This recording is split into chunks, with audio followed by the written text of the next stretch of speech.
When students walk into a school, there should not be the haves and the have-nots. The majority of Santa Fe's community are families that are struggling, hardworking families, first-generation immigrants, undocumented immigrant families, families struggling to find jobs. 80% of the students are of minority descent in all our priority schools, and 80% are on free and reduced lunch. We do have children still being left behind. Communities in Schools is not a program.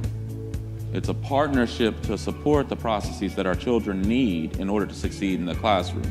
It brings so many different levels of partnership, and the thing I love about Communities in Schools is that it looks so different depending on the community. There are factors associated with poverty that need to be addressed if a youngster is going to reach their potential inside the classroom. Communities in Schools for us works to address all of those factors so that it is not a barrier to learning inside the classroom.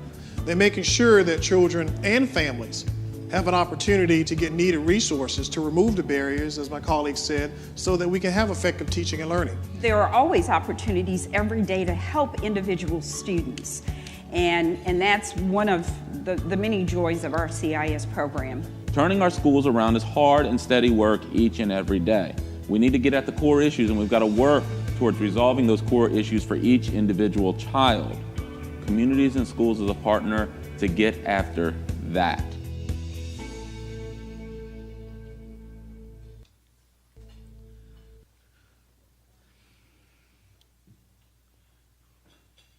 Ladies and gentlemen, on behalf of my colleague Bill Benner and everybody associated with the Indiana Pacers and the Indiana Fever and Bankers Life Fieldhouse, I want to thank you for arriving 3 hours early for our Fever game today at noon.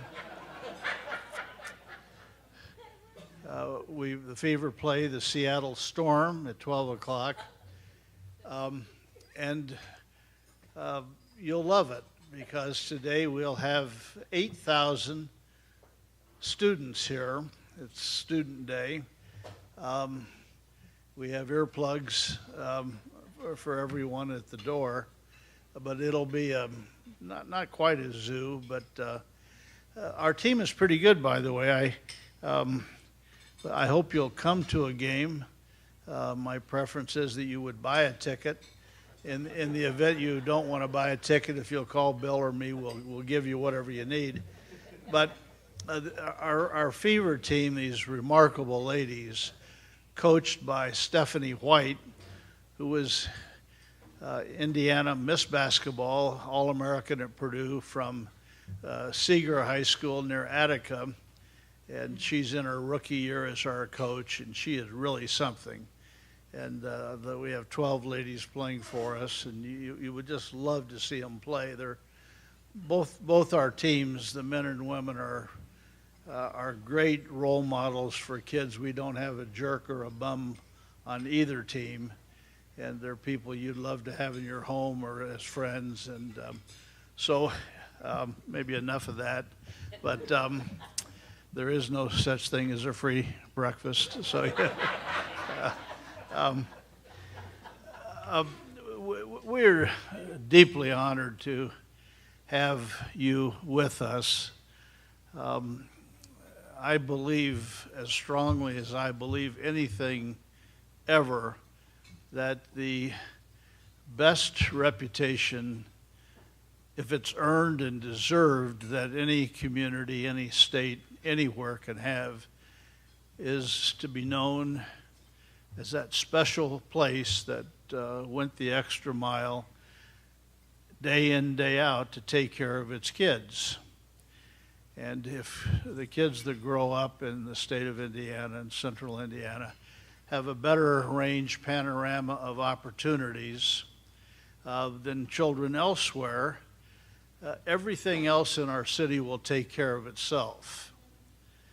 And I believe that forever, and every day as I get older, I just know that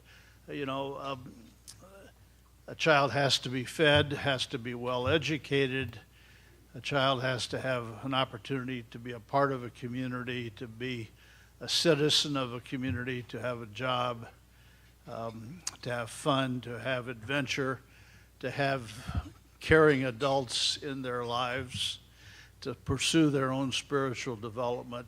And children that grow up in those environments, extraordinary things happen. And you are a group of people that dedicated your life. I believe there is no more honorable, noble calling for a person than to choose to be a teacher. I'm married to one. I have a daughter that's one. And it's a profession that people come to because they care deeply. But the kid has no chance to be in school if they aren't fed, if they don't have 2,300 well-balanced calories every day and all the other support system that you understand so well. So to have Dick Lugar here, and to have Bill Milliken here, and to have Sue Ann Gilroy here, and to have Sue Ellen Reed, to have Jonathan Nally, who is you may or may not know Jonathan. He is the new leader of St. Vincent's Hospital here in the city, and you all knew Vince Capone so well, terrific man, and Jonathan is in that tradition.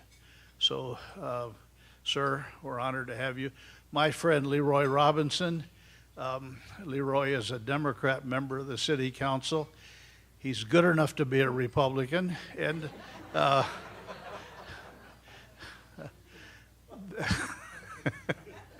that's not the first time I've said that to him.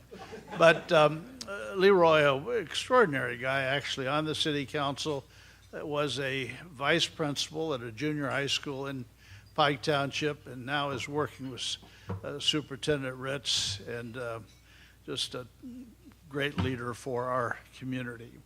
But you're here to learn about communities in schools. I've been tangentially involved with all of this for a long, long time, and it keeps coming back and intersecting in my life. Bill Milliken, a remarkable man that Dick Lugar and I have known for a long, long time, has spent his whole life loving kids and caring about kids, especially kids that fall between the cracks. And, you know, Marion Wright Edelman said, God did not give us two classes of children. And I'm going to be there fighting for my kids and my grandkids. And there are a lot of kids that don't have us fighting for them. And that's what we're all about, to see that every kid has a chance. And that's just the way it is supposed to be. So you're going to hear a great story this morning.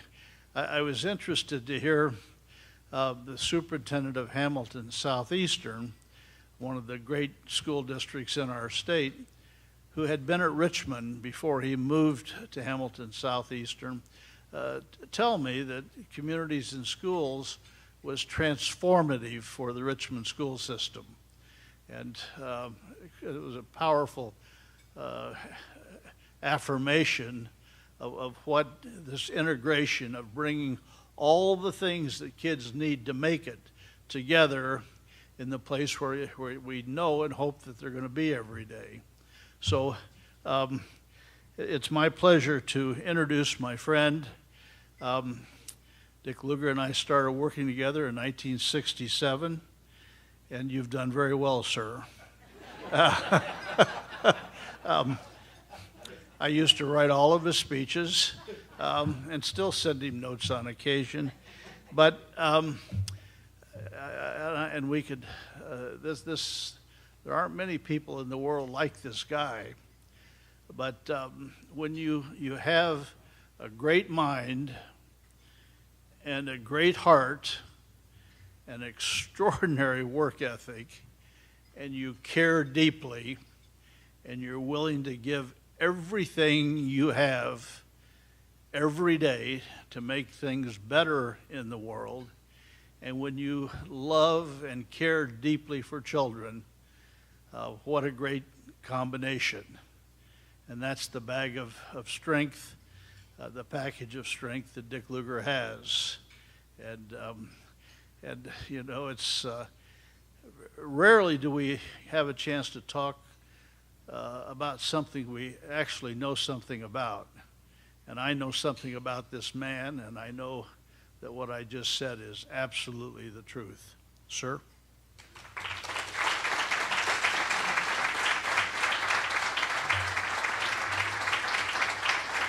Thank you very much. Thank you. Thank you.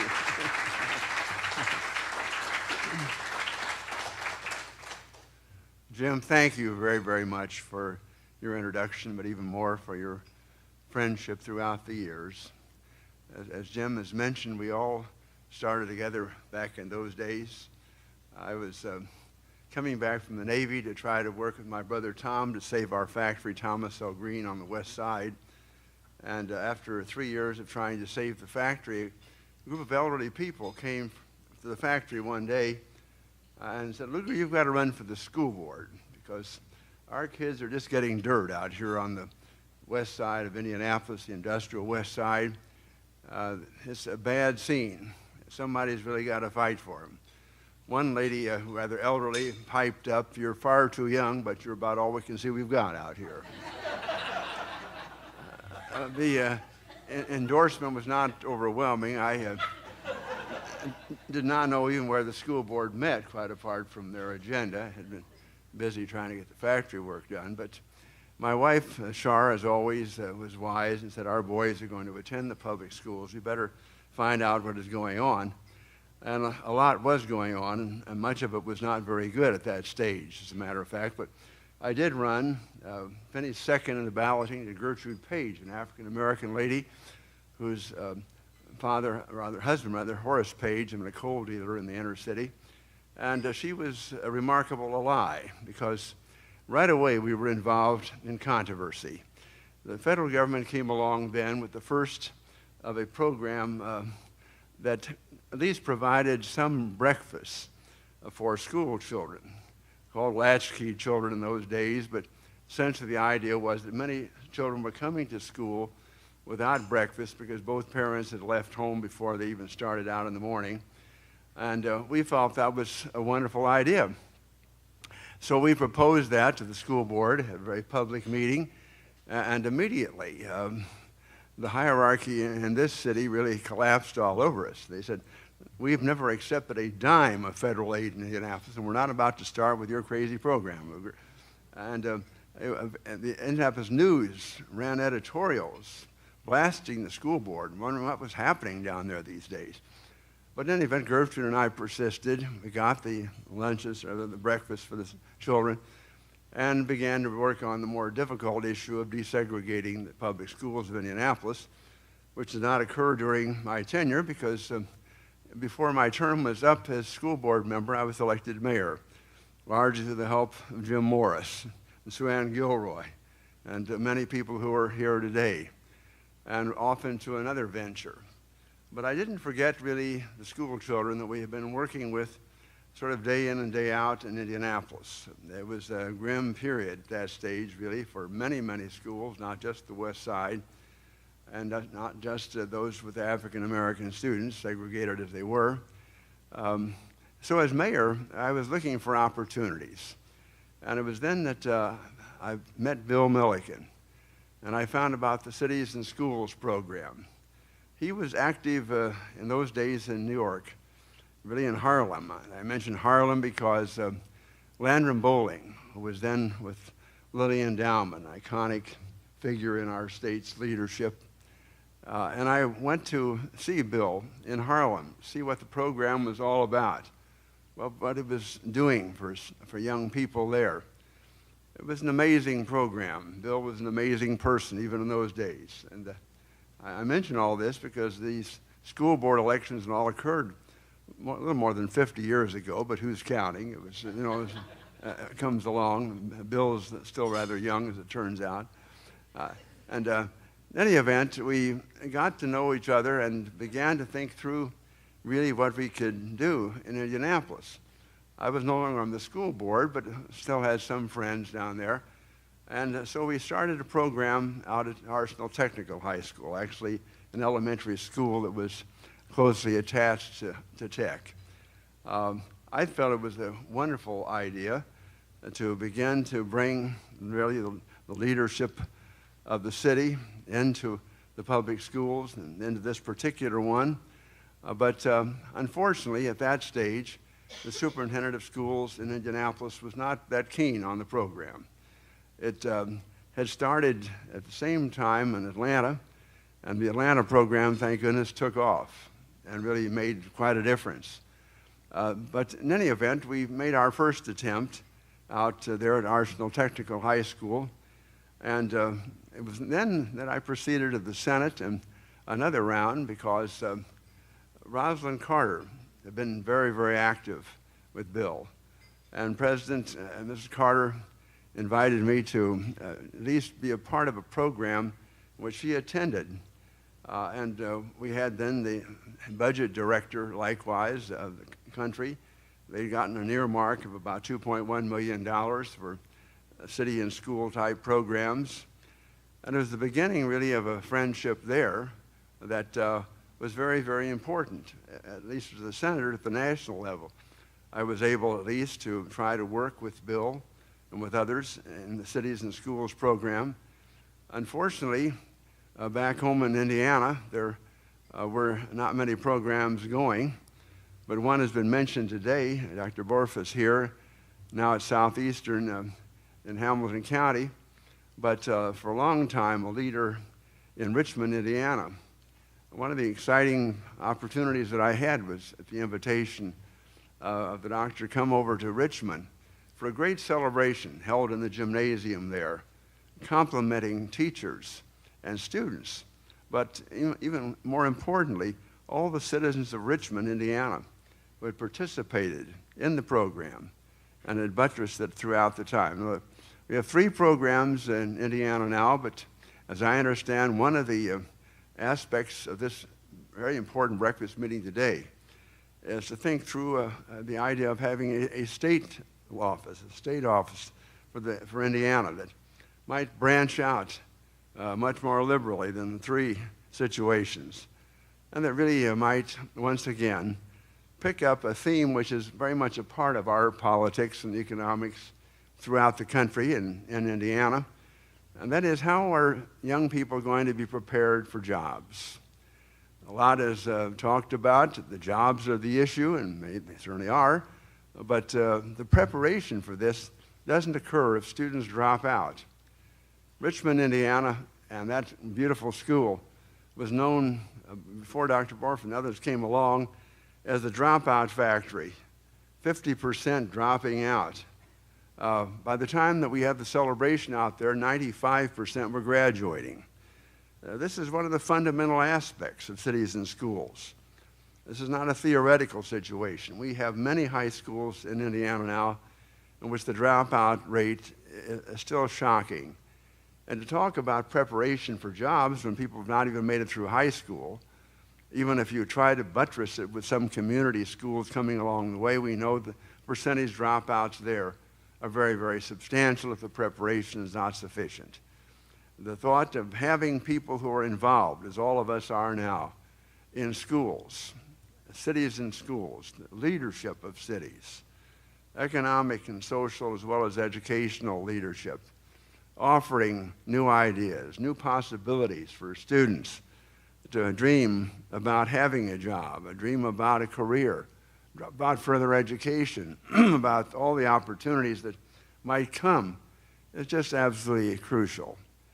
And I'm so pleased to have stayed in touch with Bill Milliken over the years. He's been kind enough to invite me to ceremonies in Washington, D.C. in recent years in which honors have been paid to people all over the United States, including Indiana.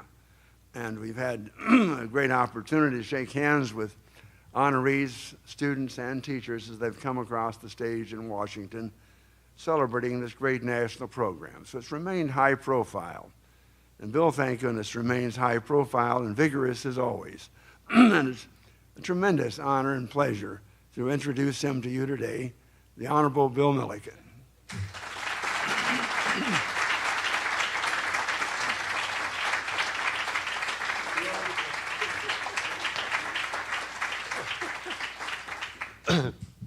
Good morning. I had the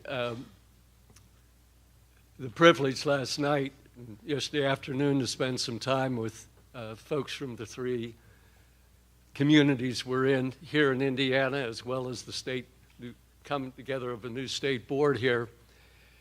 And a couple people said, thank you for coming. And I said, I'm here very selfishly. It's part of my own journey and my own healing to be here. When I got to meet with the senator a few months back, I said, would you come out here to help get this to the next level, to get people to know more about it? And I wanted to do it because I literally would not be here this morning. Communities in schools, and we're now communities in schools. We used to be called, by the way, cities in schools for years. So everybody from, we used to make people put quarters in a bottle because they still do it. Everybody that was part of it. I got a call, this is just offline here. We were starting to grow in North Carolina and in Texas.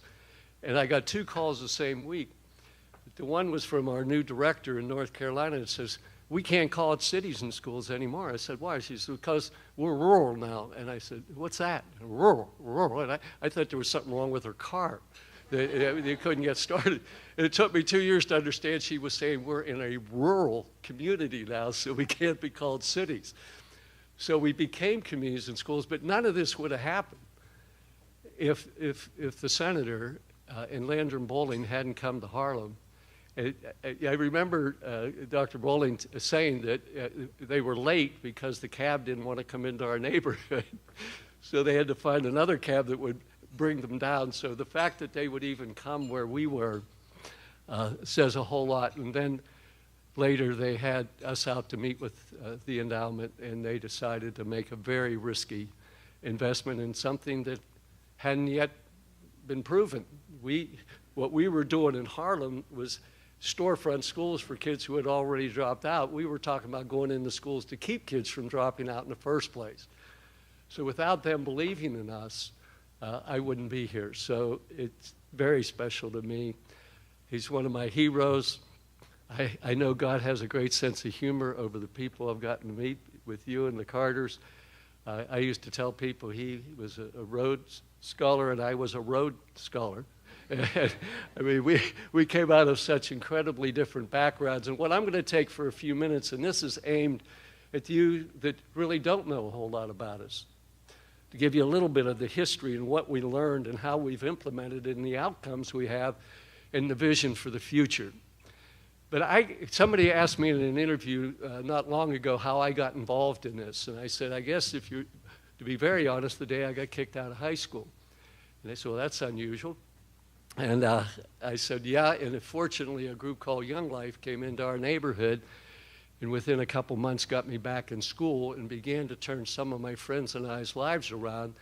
And literally later on, we were the only 5 from my neighborhood that didn't get killed or in jail by the age of 30. So that left such an impact in me, and why we put so much emphasis on relationship in communities and schools is I wouldn't be alive today if that person hadn't come and believed in me and said that you can do something more productive. You have great organizational skills if you could do it for good instead of for negative reasons. And it was out of that I met a guy who was also having trouble. And he had gotten addicted to heroin and was a good friend. I had been kicked out of school, so it was a natural thing to have a vision to start a youth organization. So it had very humble beginnings to go from there to Senator Lugar. And, but the two of us, our lives had been changed. He owed some time in New Jersey, so he turned himself in. And I got back in school and eventually finished 3 freshman years of college, which totally qualifies me to be here as an educator. But the reason I was taken out of school, back then they didn't know, they call it now learning differently. I couldn't understand what they were talking about, and I felt inferior, so I got in with the wrong crowd. And there's a lot of me in the prisons that just learn differently. And I was told to be taken out because they said he can't handle the work. which meant I was dumb. And I've lived with that, and it's hard to get rid of that because you always feel inferior. And there's kids all over that are really have all the potential in the world, but they just learn differently. Well, Vinny and I made a life commitment to give the rest of our lives back to make sure young people didn't end up having to go through what we went through. And so we moved into Harlem in 1960, the two of us, in a little apartment in the middle of Harlem because Vinny used to sell drugs there when he was in Newark. And he wanted to make up for what he had done. And we had very humble beginnings, but the reason I put so much emphasis, every time I speak, I don't care where I am, if you read anything I write or whatever, the most important thing I learned from the beginning is it's relationships that change people, not programs.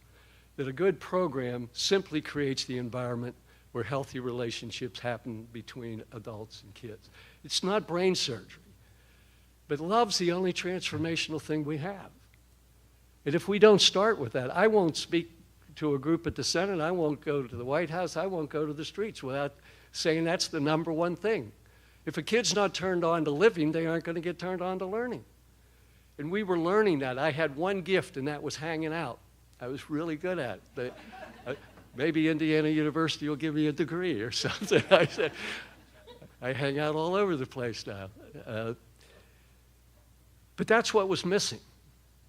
Nobody was out there face to face on life, in people's lives, hanging out in a basketball court when you don't belong, and just being there. And being there is the game changer, and having somebody believe in you. So if you want to understand communities and schools, you've got to start with the relationship. That's what we were learning during my 11 years there. And it happened to be the 60s. That's where I got my doctorate in streetology. This thing was built from the bottom up. And I believe it's divine. I believe it was meant to happen because we made a life commitment to love and to kids. I got into learning a lot about the community part of communities and schools. And I say every kid needs a personal relationship with a caring adult that has an irrational commitment to them making it like we have for our children and grandchildren. Every child deserves that. Well, they also deserve a caring community, a place they feel safe and learning. And I learned that for 5.5 years. A church in New York gave me 2 tenement apartments for $1 a year. And for 5.5 years, I had 30 to 35 young people living with me. In the midst of all the chaos that was going on, I learned a whole lot about what it means to have community. I didn't have it growing up. So I had to learn it the hard way. By the time I was 25, I spoke at 12 of these kids' funerals. I'll never get over it. And I learned, and I couldn't understand it. I got very angry during that period because I couldn't understand how 40 blocks away were the richest people in the world, and I'm speaking at kids' funerals, and I was beginning to see the early stages of a two America emerging, and we had to stop that.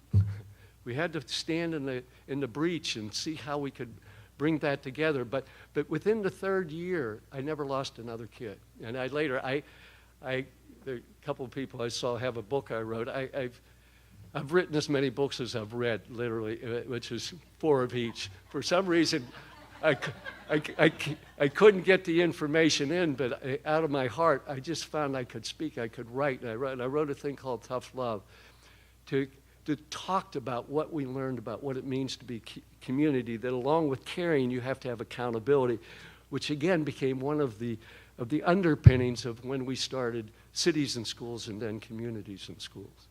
So it's important to understand what we were learning. So we backed into education, not because we knew anything about education, but because we loved the kids. I mean, Vinny had an 8th grade education. I had my 3 freshman years, 2 at Pitt, 1 at New York University. I hold a record.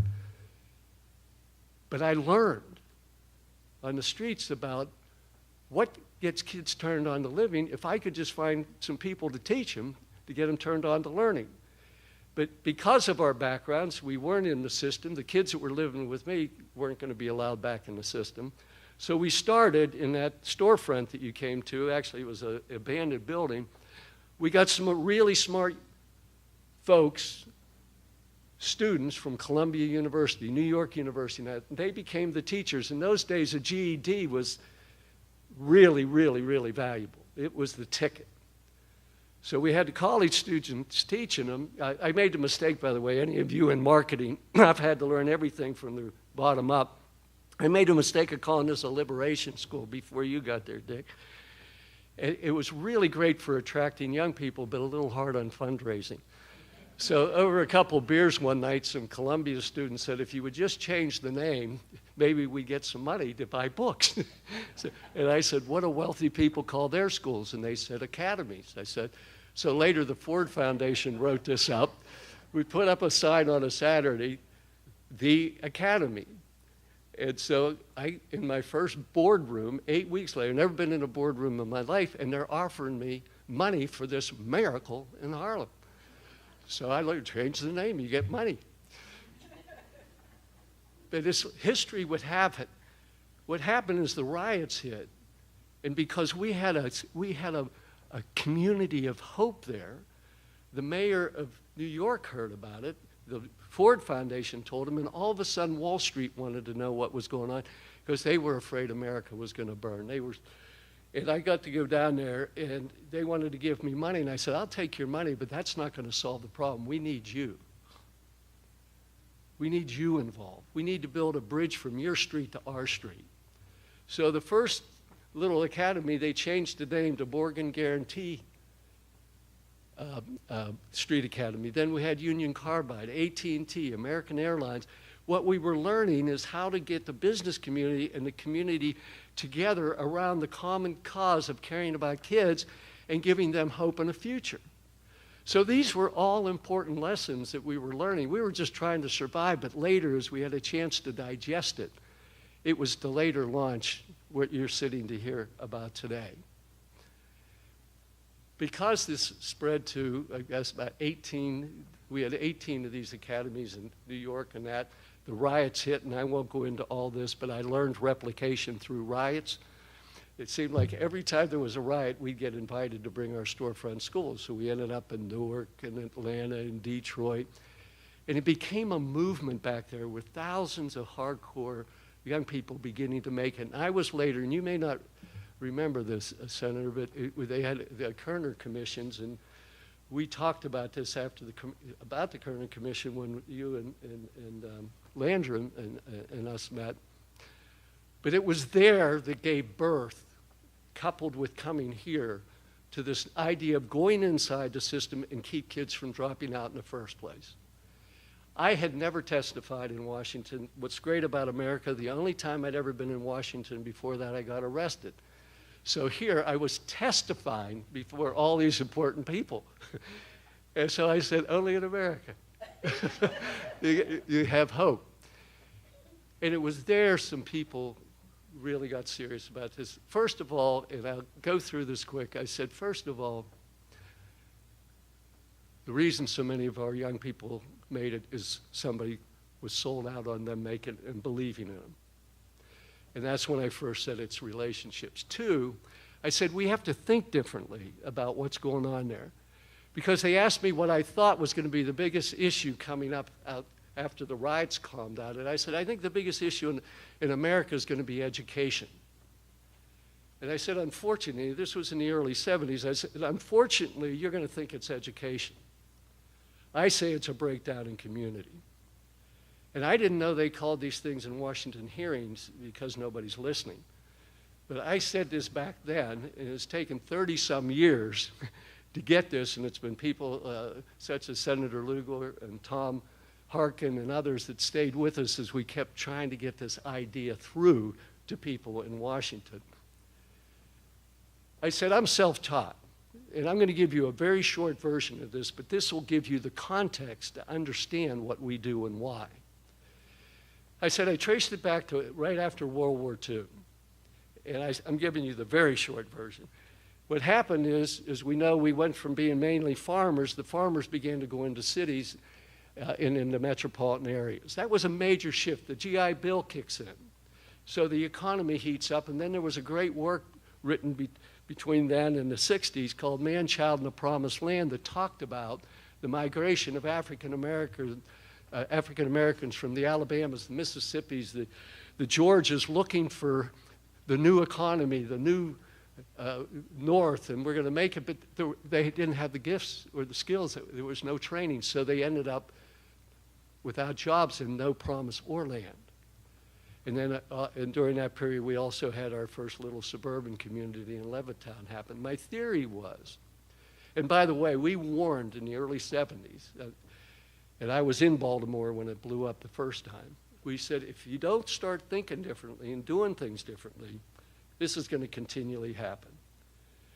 Because I said, what's going to happen is the biggest justice, economic, and civil rights issue of our times is that we are losing over 1 million kids a year. You can't sustain that as a country, morally or economically. So I said, if you don't turn off the number of kids going out on the communities, they're going to be in the communities, people are going to leave the communities, and you're going to have poverty pockets all over the country. The word ghetto came in. And I'm sorry that takes a little bit of time, but it's really important because often we try to solve issues about what's happening in the present without understanding how it happened, and then we blame each other across party lines or who. It was nobody's fault. What happened was we slowly pulled apart the safety net for children, which had been the extended family in relationship with the faith community, had been the mediating structures. The barn burns down. If the community's healthy, they build the barn. Hillary Clinton wrote a book, takes the village to raise the child, from the African proverb. I said to her, I said, but we lost the village. And what happened is, and what we were testifying about is that we felt that schools fell into the vacuum that was created by this breakdown, and we warned that schools were going to be asked to be mother, father, sister, brother, social worker, hall guard. I said, the kids living with me were not dropping out of school because of the cognitive, out of the information. They were dropping out because their old man went to prison, or they were hungry, as Jim said, or they living on a rooftop, or whatever it was. Then they're going in and the teacher's supposed to teach. And then we say the teacher's no good. I said, we got to change our thinking. We have a lot of good intentions, but let's do it in a different way. Okay, the third thing in that, beside the relationship and understanding that schools fell into that vacuum, an unnatural vacuum that they were not in business to do. The third thing we said is, and it was during a question, they said, what are you trying to say? I said, I'm trying to say you're crazy about how you give away your money. And I'm coming from the streets telling you. And I've seen it in the corporate world, I see it in the philanthropic world, and you guys, gazillions of dollars. Most of it out of good intentions. But I said the way you deliver the resources would be like, at that time, IBM was a supporter, so I gave him a plug. I said, and that's when there was a thing called typewriters. But I said the way we deliver the services would be like IBM saying the best way to type a letter would be to have 26 typewriters, each in a different room with a different letter on it. You go here to get your A's, over here to get your B's, over here to get your C's. I said we're paying for all these, both public and private. You got the Boys and Girls Club in one part of town, the Urban League in another part of town, the health people in another part of town. I said a kid needs a PhD in systems to get help. Again, it wasn't out of evil intention. We began to build around the individual fragmented pieces all these institutions, and we began to build silos. We said we have to break down the silos, bring the resources to where the kids are. So we came up with an idea of putting a new kind of person inside the school, and this is the transformational thing about communities and schools, if you want to call it the hot sauce or whatever it is. But we said there needed to be somebody in that school that we could train like a person in triage who worked hand in glove with the principal, who was there to integrate all the different resources and bring them to the school. Now, it sounds so logical, like you don't sell the ties in one part of town, the shoes in another. And it's logical to bring it together. But Senator Harkin one time when we were walking down to do a little talk, he said, Bill, if you could just make this more difficult, we could get you a lot more money. Because he said, what you want is what I wanted for my kids. And we're paying for all these different folks, and some kids don't have what our kids had. It's a justice issue. Let's bring, justice isn't just us, it's all of us. Let's bring all those resources around there. But we put the new person in there to be the integrator of the services of whatever the kids need. Know which kids need a hug and a mentor and which kids need intensive care because they're gangbanging. We had no idea how transformational that would be. And I'll zip ahead, because this is another important principle of CIS. Years ago, and I was told I had this much time, so I'm going to go a little longer. It's a long way out here. I have nothing else to do. No. I mentioned this yesterday with some folks. We were starting to grow. We actually had our first prototype at Arsenal Tech High School, but we weren't able to build the infrastructure to grow it out. But fortunately in Atlanta, a very wealthy lady got involved, and then Andy Young became our person, and we were able to sustain it there. And we had our first little prototype work there where we had 120 kids, and then we had a person in the school to integrate these services. And our philosophy was it was better to grow this decentralized than centralized. It was the better of two systems if every community owned it themselves, but did it in a similar delivery process. So we went from 120 kids, and we were really starting to grow in Atlanta. Then Texas started growing, and we began to grow. And by the way, now we've gone from 100 kids in one school. We have 2,200 schools and 1,500,000 kids a year. And we're really got the data that I'm going to get to back up that this works. So we were growing fast. Well, how do you collect data in a decentralized system? So I don't know much about technology. I can upload, download, and reload, but I didn't know anything about it in the 90s when it was booming. But I knew we needed a company to get behind us, to give us the infrastructure to collect the data so we could get a longitudinal study so that we could show that it works. Long story short, I spent a year, worked my way up to the head of Cisco Systems at the time. Things were going gangbusters. And I was told if I flew out there, I was going to get the biggest check I ever got. I said, well, you can just put it in the mail. I don't need to fly back out. I've been out there every 2 weeks. But answer to two questions that'll help you in thinking about this that ended up helping us be where we are today and got Cisco Systems behind us. One was it started off a little shaky. I thought they knew what had been prepared, but they said, well, we give to a lot of charities. Why should we give to you? I said, I don't think I'm getting a check today. I said, my wife and I give to a lot of charities. That's part of our spiritual journey, our faith journey. It's part of being an American. We're the most giving nation that's ever been around. But I said, charity's not going to change what we're talking about. This is a business deal. He said, aren't you a 501c3? I said, yeah, but that doesn't make me a charity. I believe in giving charity, but we need to systemically change what we're doing. This is a business deal. If we fail, it's going to hurt you. And I talked to them about how they were advertising about bridging the digital divide. I said, you are not going to bridge the digital divide unless you get down into the community and make sure our kids can compute by the 9th grade level and can speak English at the 9th grade level and be prepared for the technology that you want to get them into. Or as I spoke at a conference on what's the math, STEM. And I said the same thing. I said, you can't have STEMs without roots. You can't get kids starting in STEM if they can't read and write and they can't do mathematics. You got to build the system all the way down into the community. So they said, well, okay, what makes you different? And this is the most important thing to understand about what's different about CIS. I drew an X on a piece of paper. And they said, what's that? I said, that's our router. And that was in the 90s. They said, well, we got the router. I said, yeah, you're going to change how we collect, organize, and disseminate information. It's going to be global. I know all. I said, I can call Houston, Texas, which is the first successful replication of CIS. And I can call Cynthia Briggs that I met when she was a counselor at 22 years old, and I convinced the principal to let me change her role to being that as a triage person, to be there to meet all the different needs of the kids coming into that school. I said, now she's the super router.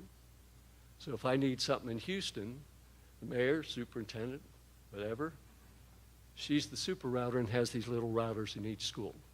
As a sidebar, when Katrina hit, I just met with the new superintendent of Fairfax County. She was associate superintendent.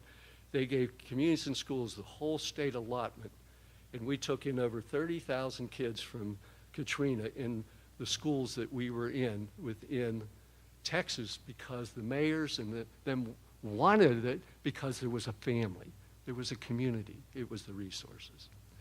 So communities and schools is the process that the state superintendent of New Mexico set up on the screen.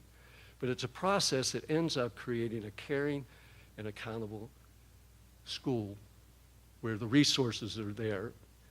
And our goal is to deliver that in a different way. We have to change the delivery system of how we deliver those resources. The thing I'll end in, the good news is some people came along, and I'd been doing a project with the Gates Foundation, and some people discovered this, and I said, we need to have a longitudinal study. And I know because it's such a big word, it's going to cost a lot of money.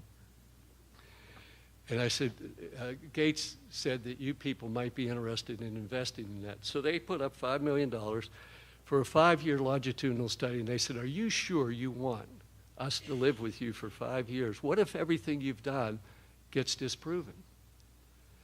And I said, what do you mean disproven? They said, well, what if this relationship and the community, all the stuff you talk about, some people see that as soft. I said, it's not only not soft, it's the game changer. I said, he said, well, what if we, I said, if you prove that that doesn't work, I'm going to go get my first job. And I'm going to go out, I'm going to forget about family, I'm going to forget about community, I'm going to carry, and just dog eat dog.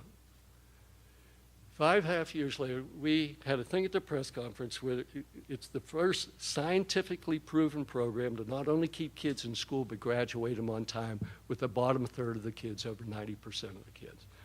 They said would not have made it. That was a game changer. So we could say, hey, this is scientifically the stuff that we knew, and the guy that was ahead of us said, I won't say this publicly, but you're right, it is love and relationships that made the difference. Now it's called social emotional learning, and we have the brain sciences, all this stuff that we just know. What do you want for your family is what you want for your neighbor. We just were structured out of relationship with each other. We're trying to get kids back into relationship and into a structure of caring. The final of that is we also put ourselves under scrutiny, and we're going under. We had the first major return on investment study done on a major nonprofit. That was tougher than the ROI. I mean, we had BlackRock and Morgan Stanley and the Office of Management and Budget and all that, trying to say, what does it happen if the kids that you keep in the schools, if they graduate and they go, how much would they cost society if they end up in prison? All this, and we went through it. One of the happiest days of my life is when our board chair was on a morning show, and it wasn't on education, but it was on the economy. And a big number came up there that we were returning $11.60 for every dollar spent. This is social impact. And we need to do this not just in the schools, but our whole delivery system. I had a chance to meet with Paul Ryan about this about a month ago, and he said, if you were in my seat at the end of the meeting, what would you do? I said, one is I wouldn't be in your seat. But I said, I changed the verbiage in Washington. I changed the debate. I said most of the debate is we need to get rid of a big government that's wasting money and create a small government that's wasting money. I said a conservative, by nature, conserves. How do we deliver the resources we have in the most caring, accountable, and coordinated way? I have the privilege of being part of this national movement that's going to grow now in Indianapolis, so Dick and I can retire, and Jim, so that we can see every child in the state of Indiana have hope and a future, because we do know how to do it.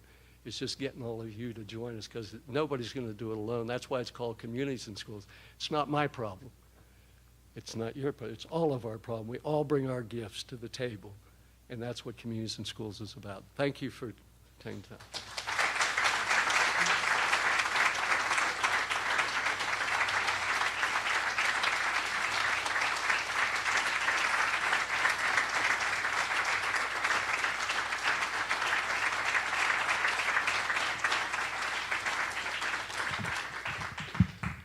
Thank you, Bill. Are there questions you'd like to direct to Bill Milliken or Dick Lugar? or Jim, yeah. Good, thank you. Thank you all for coming. Incredibly important subject, and we all are in this together. It's about building community, and it's about doing the right thing. And when I led the World Food Program, people would make the case that seeing that people were fed had a huge economic dimension consequences, or that it was at the root of peace and security in communities. And all those things were right. But for me, it was about the moral issue of fairness for kids. And no child should be hungry, and no child shouldn't have the same chance to make it. And if that's the unifying theme. Here in Indianapolis, something really spectacular has happened. A few weeks ago, the Congressional Hunger Commission came to Indianapolis, and they met out at Elanco. Elanco is the animal health subsidiary of Eli Lilly Company. This remarkable CEO there, Jeff Simmons, has been sort of energizing the hunger issue in our community. And several years ago, we said we want to be a city that doesn't have a single hungry child. And how are we going to do that? So, well, we're going to bring the faith community together. Every great faith says kids shouldn't be hungry. We have that in common. And we know that 92% of the food that feeds hungry kids comes from government, women, infant and children, food stamps, meals in schools. And we know that Gleaners and Second Helpings and the Midwest Food Bank make up the difference. But we're 40 million meals short each year of feeding kids. And for us to be able to say that we are a city that doesn't have a single hungry child, we have to provide 40 million more meals a year to kids in our community. Well, shortly, we're going to be able to say that we've closed that gap. And now we have to sustain it, and you have to do it forever. But, we're within a very few million meals, a handful, of being able to say that we don't have a hungry child in Indianapolis, that every kid's getting 2,300 good nutritional calories every day. And that's happened because the school systems, the state superintendent, the mayor, all of our congressional delegation, the business community, the Lilly Endowment, the Lilly Company, Kroger, and the list goes on. But we came together and acknowledged that we have so much more in common than separates us. And, what a great reputation and what a great thing that any child under the age of 18 can go to a park department or a school or a church somewhere in Indianapolis today and get a meal. And this is all a part of the same piece of fabric. Same piece of cloth. How do we come together and forget about what divides us and say that the well-being of our children unites us? And when we find those things that unite us and we work together, then we find thousands of other ways to work together, and we end up building a great city. So, Bill, that's your message. Love and relationships. So much to think about. Thank you for coming. Those of you that wish to stay for the Fever game at 12 o'clock, you weren't going to get away without another mention. By the way, we have this remarkable lady playing for the Fever. Unbelievable, this Tamika Catchings. She's won 3 Olympic gold medals, and she has 2 more years with us. Could win the 4th Olympic gold medal next year. But her passion is her foundation called Catch the Stars. And she spends all of her time mentoring and loving kids in our city.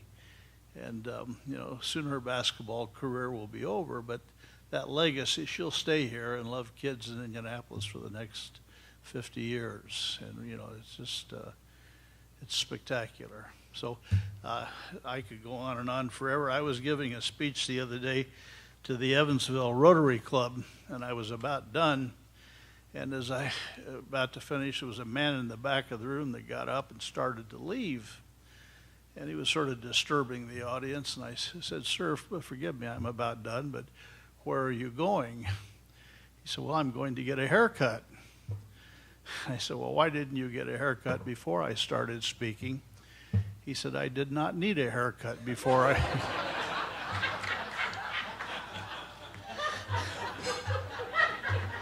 Yeah.